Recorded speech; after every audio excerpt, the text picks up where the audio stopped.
Hey, welcome to another episode of They Never Taught Me That. I am your host, Justin Spears, trying something a little bit different tonight. Riding solo, Mr. Mike Margison, our co host, is on vacation this week. And so I will be taking this show on by myself. And so I thought I might try a little YouTube live while recording this episode. That way, if anybody wanted to jump in during the recording, you could feel free to jump in and leave comments in the chat, interact with us over in the chat room. It would just be good to kind of have a live feed while also doing the recording. So something new, just trying to experiment with a little bit, see how it turns out here. Sorry for the short notice on it. If you didn't catch the message on Facebook a little while ago, again, this was just kind of a little bit of a spur of the moment thing.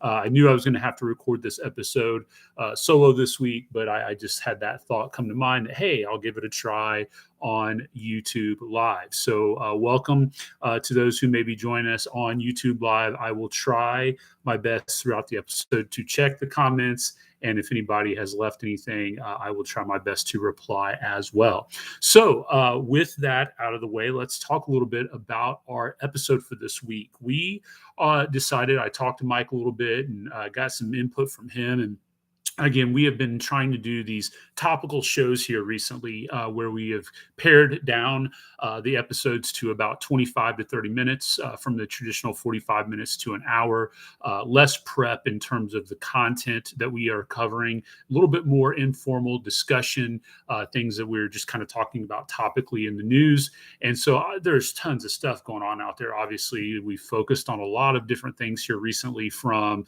obviously still the side effects of the pandemic, the economy, Supreme Court justices and things of that nature. And now on to what we're going to talk about this week, which I think is kind of something that encompasses almost every aspect of the different things that we've been talking about up to this point. And that is the role of the media in our society.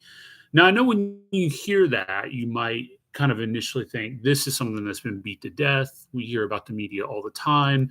The media is something that has been kind of the whipping post for both sides on the political spectrum. Certainly in terms of the way that quote unquote conservatives and Republicans have taken to task the way in which the mainstream media seems to have veered off the rails to the left.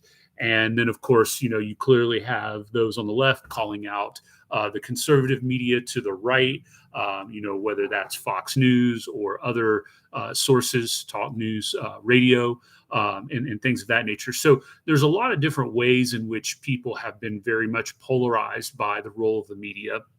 And certainly, it is something that's worthy of discussing and talking about. And I kind of wanted to encompass that and build that in a little bit to the discussion here.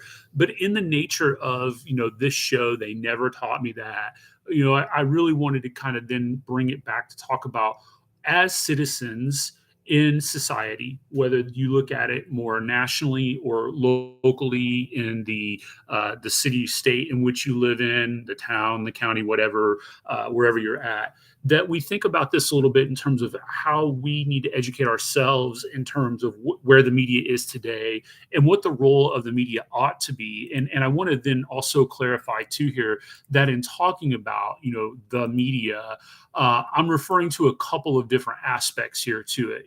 When you hear that word media, it kind of is a very broad term. You certainly can say that entertainment media, such as, movies, TV, fits into that.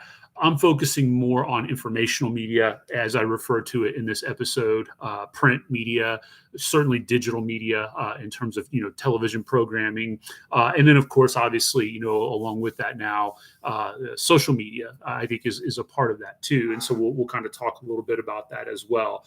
So what I wanted to do, and I thought about some different ways of structuring this episode as we go through and talk about it, is to kind of hit some rapid fire bullet points, just some talking points, so to speak, that are out there related to the media.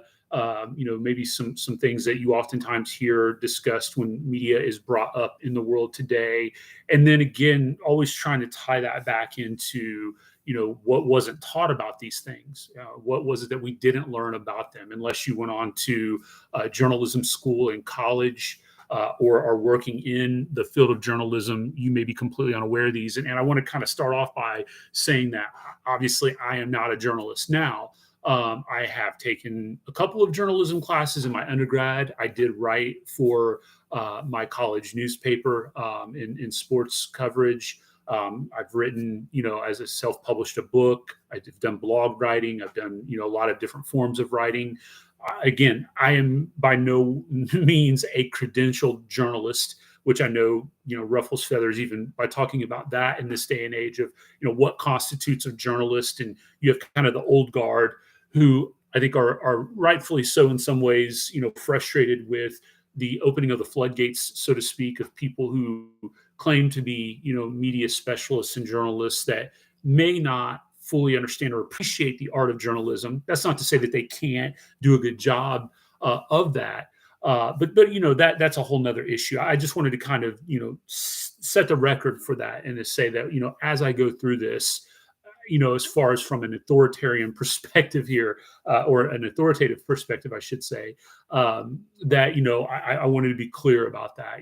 Yes, I do have a very, very minute background in journalism, but I've studied, obviously history, and I have studied journalism in some aspects and in some ways throughout my career, and even participated in it. So with that, let's just kind of go through and talk about some of the different things that we hear related to the media. And probably most importantly, starting off with, we need to define what we believe and think the role of the media should be in our society. Now, when you pose that question, you say, what ought the role of the media be in our society?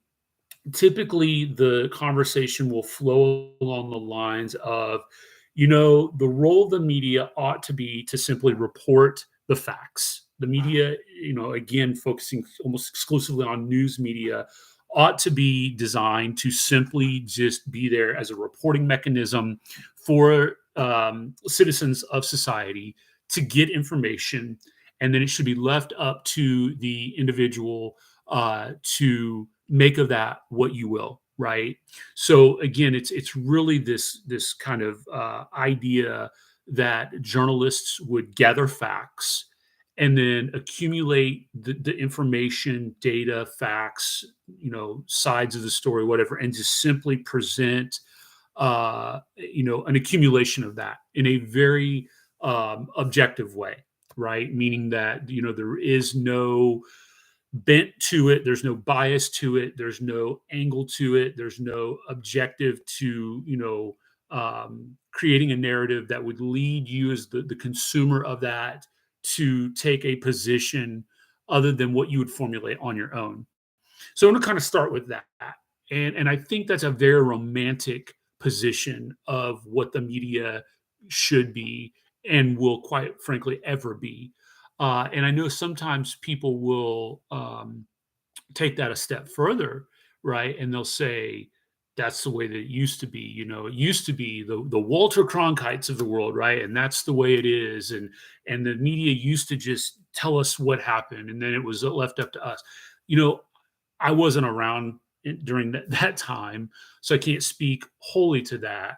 But I do know in studying the history of media again, and news reporting, that I think that's, again, a very romanticized version of the news. I think in a lot of ways, even in times, in periods of bygone eras where we thought maybe the media was simply presenting facts, I think there's always going to be some subjective reporting that is happening. And in other words, you can never fully get rid of bias in the way that media is reporting. And that can be as minute as saying the way in which stories are presented in terms of their ranking, what gets covered first, second, third, the way in which a story is read, what gets picked and left out, both, in terms of reporting and then of the news within the report.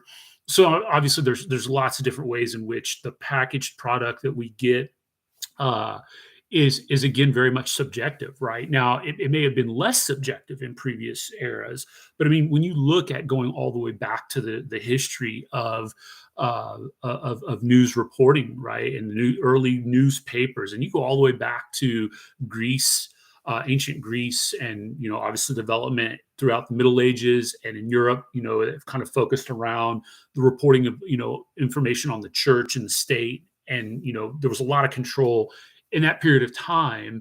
And as it has evolved, and become more independent from the government, there's been growing pains with that, in terms of how information is again packaged and presented. I think at that point in time, people probably felt a little bit more like, well, at least the media is on our side as it relates to the role that it played in citizen versus government, right? So you had these people who dared to write stories that were critical of colonial governments, just to kind of bring it home to, the states, prior to becoming a free and independent nation, even in colonial times, you had these people that dared to write against the state, or in some cases, even religion and the church as well. And again, that is to say that they were then kind of champions of the citizens who were felt like, oh yeah, they're holding government's feet to the fire, they're honest. And so maybe we're able to kind of overlook that. But then again, as you kind of fast forward throughout history, and there's been lots of peaks and valleys in that. Here we are today, where I think a lot of people feel as if, regardless of your political leanings, that the corporate media, and I'm going to backtrack here in a minute to talk a little bit about that, but the current state of the media is more on the side of government, as opposed to holding government accountable and honest on things. And when you see the things that the government has been able to get away with, and the things it's been able to do here in recent history, and I'm not even talking about pandemic, pre-pandemic, I'm talking about going, even further back. You can go back, my goodness, probably since at least Watergate. I think that was probably one of the last few times we had a major story where the media, was holding the government accountable on things. And I know there's probably been some other things woven in there. But again, to kind of tie that up, I think this idea of the government and media, and the media, being completely just reporting of the facts, and here's what happened, and then us as consumers, taking that information and making of it what we will. Again, I think it's very romanticized. I think honestly is something that we probably will never fully see. Will we be able to get back closer to what we saw, in previous history? Possibly. I don't know. I don't have a lot of hope for that. And I don't know that it's completely possible. And I think the more politicized, political, obviously events and polarizing those things become, the more we're going to see media entrenched in that. So that, I think that's one thing there that we can kind of look at and dispel a little bit of, that we don't necessarily hear a lot about when we think about the role of media in our society. Now, the other thing too, and I kind of wove this in a little bit there in that breakdown, is the evolution of media, right? The change of media and the impact that has had on the way in which news is packaged and reported. And again, I talked a little bit about this just a little bit ago, but there's so much to unpack here that would be almost nearly impossible to do. It kind of be its own episode in and of itself, and probably a multi-part one at that. So let's just kind of talk about in recent times, right? And I think when we look at probably the biggest impact in terms of media and the way in which news is packaged and presented to the public, has probably come from the corporatization of media, the conglomerates that we've seen. Whereas before, say like maybe the 1980s, so to speak, that era of where we first started to see slowly media companies be gobbled up and put into these big conglomerates. And you look at some like, Fox now, for example, CNN is another example. These companies that are just massively, Comcast, Time Warner, all of these things that have just come together in terms of mass media now, I think has drastically changed the way in which media is packaged and presented, and it has now become a scenario where the news is being used to sell, right? And again, in some ways, that's not completely new. That's something that's been around. You can go all the way back to yellow journalism, right, with Pulitzer and others, and you can see, Hearst and that battle, the way in which if it bleeds, it leads, really kind of takes foothold there, and sensationalism. And I know a lot of people kind of bemoan that in the way that in which, for example, the news always seems to be negative in terms of what is presented. And again, that's what draws interest. That's what sells headlines. That's what sells, eyeballs onto the TV. So that kind of aspect of the way in which stories are picked and how they're presented, I think, clearly that has a huge influence on what we hear, what we see, and the way in which it's repeated. Now, on that note, the whole idea of it being repeated, enter in the 24-hour news cycle. So you go from media that was, in newspaper form, printed once, a day, to multiple papers being printed throughout the day, to now, clearly the role of TV and now internet. You got this 24/7 news cycle where it's just constantly messages being repeated over and over and over. And that negativity that we talked about certainly plays a big role in, affecting us as citizens, in the way in which we interact with each other, where people are getting so angry and bitter and divided on things that, when we get into our tribe and we get into our echo chamber, and, if we're left leaning and we're watching MSNBC or CNN, or if we're right leaning, we're, watching Fox or listening to talk radio, or if we think we're somewhere in between and we're trying to, pick from what's left in the middle, so to speak, we no matter where we're at in that spectrum there, we're left, hating the other side of the spectrum. And, that clearly helps create this divide in America, along with, as I mentioned, this negative perception of the world out there. And it's easy to fall into that when go online and you look at, headlines online or social media, which we'll talk about here more in just a minute, or watch TV news, or however you get your news nowadays. It's just so easy to see the negativity and just be so beat down by it, and develop this attitude that it's someone else's fault, or it's their fault, or they're to blame for it, or all of these different things that we hear and see in our news today. So I definitely think that has also played a major role in contributing into how we engage with the news that we have in our world today. Now, the final thing that I kind of wanted to hit on here with this, and again, I mentioned this on a couple of different notes earlier, is the role of social media. One of the things that social media clearly has done is it has kind of broken down the barriers of entry into journalism and redefined in a lot of ways what is journalism, what is a journalist, to the point now where I think it's pretty safe to say that there has been a hardcore attack on traditional journalism, to the point where a lot of quote unquote journalists, of the old school, are mocked and ridiculed, and sometimes rightfully so. I mean, you see these people get in front of the camera, get in, their names in the newspaper. They read their own stuff. They kind of build their own egos up, and that, I think, is a result of the celebrity of media. And I think that's something that never gets talked about, hardly at all. Is what this does to individuals who are in it. They chase after and sensationalize their ego. They feed off of it. When they get followers on social media, or a certain number of readers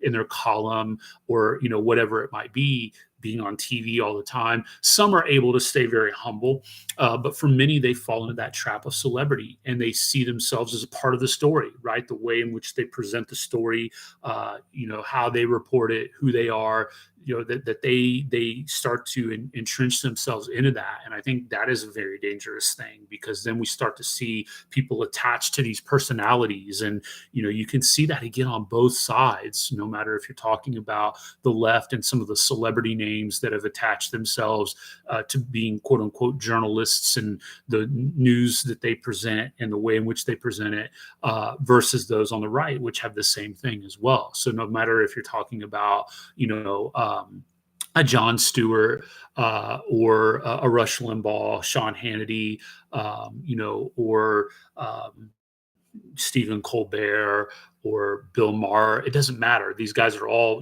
part of the same flock here. They just seem to have been attracted to different sides of the political spectrum, but they all have that, kind of negative aspect of making themselves a part of the story. And, when that happens, then it becomes even more tangible to see how their perspective then becomes the gospel.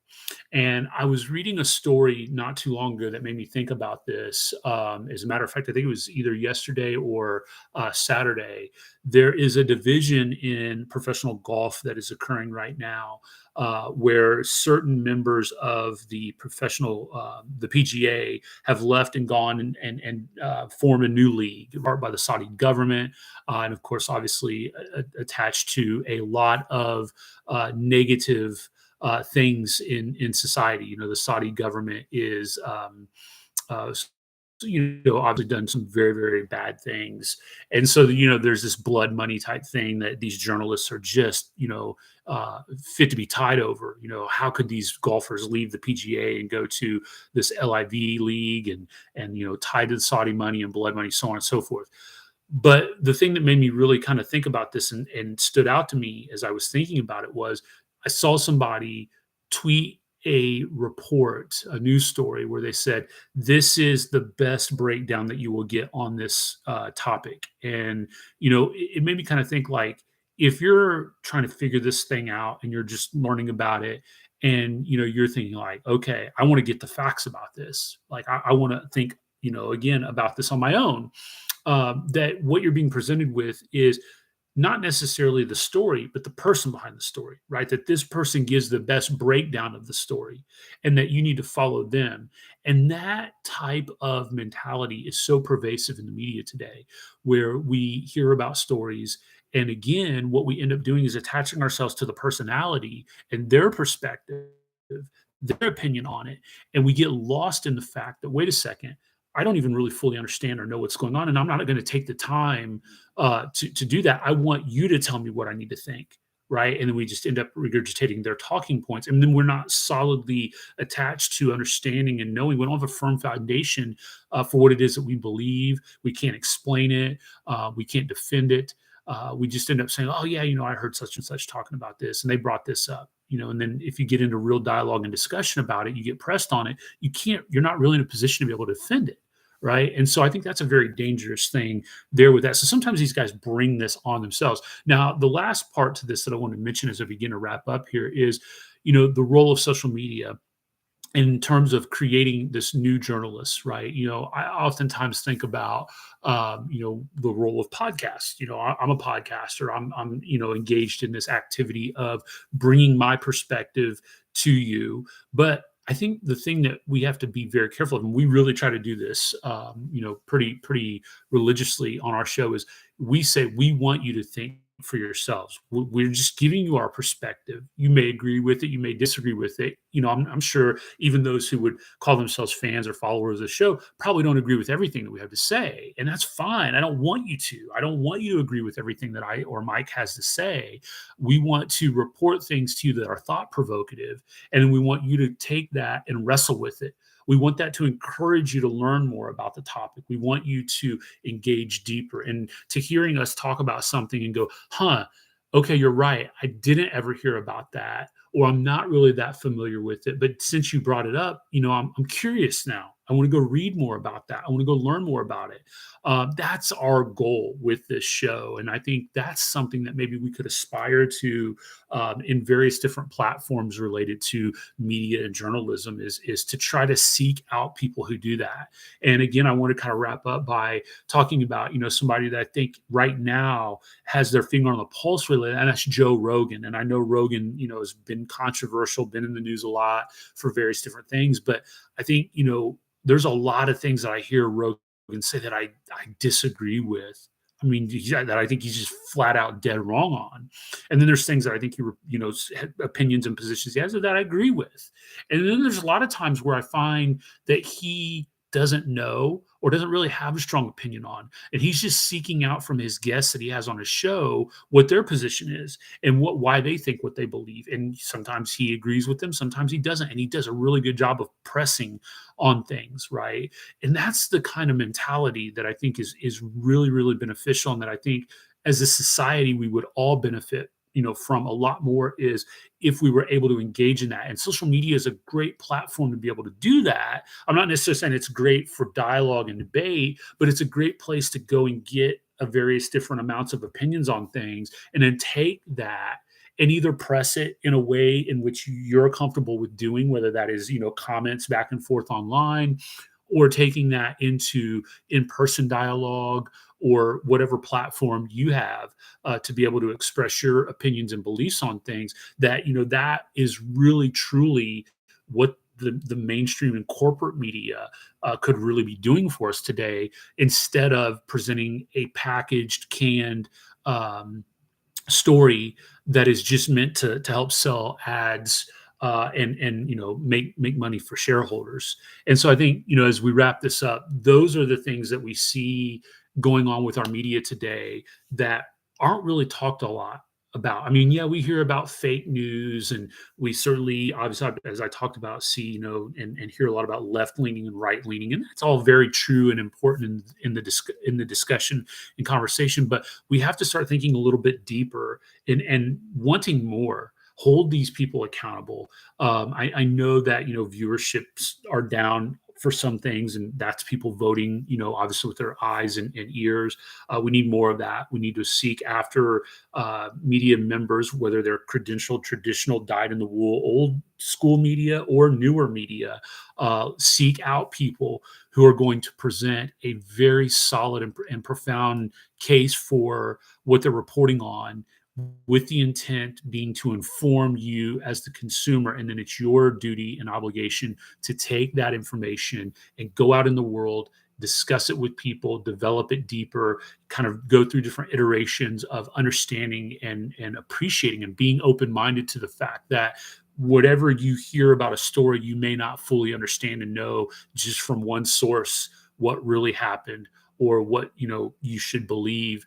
You're going to have to dig a little bit deeper there. So anyway, I thought that was a very worthy conversation to have, as we hear and see a lot, in modern times with the role of the media in our society. And as we think about things that are current in our country today, whether that be the pandemic, the economy, our government, that we think about those things as we move forward. So that'll do it for this episode, guys. Thank you so much for tuning in. I really appreciate it. Again, you can follow us on social media through Facebook. They Never Taught Me That. Post shows up there weekly. I will always post the links to the shows up there. You can find us on Apple and Google Podcasts, as well as the Spreaker Radio app. So until next week, you've now heard another episode of They Never Taught Me That.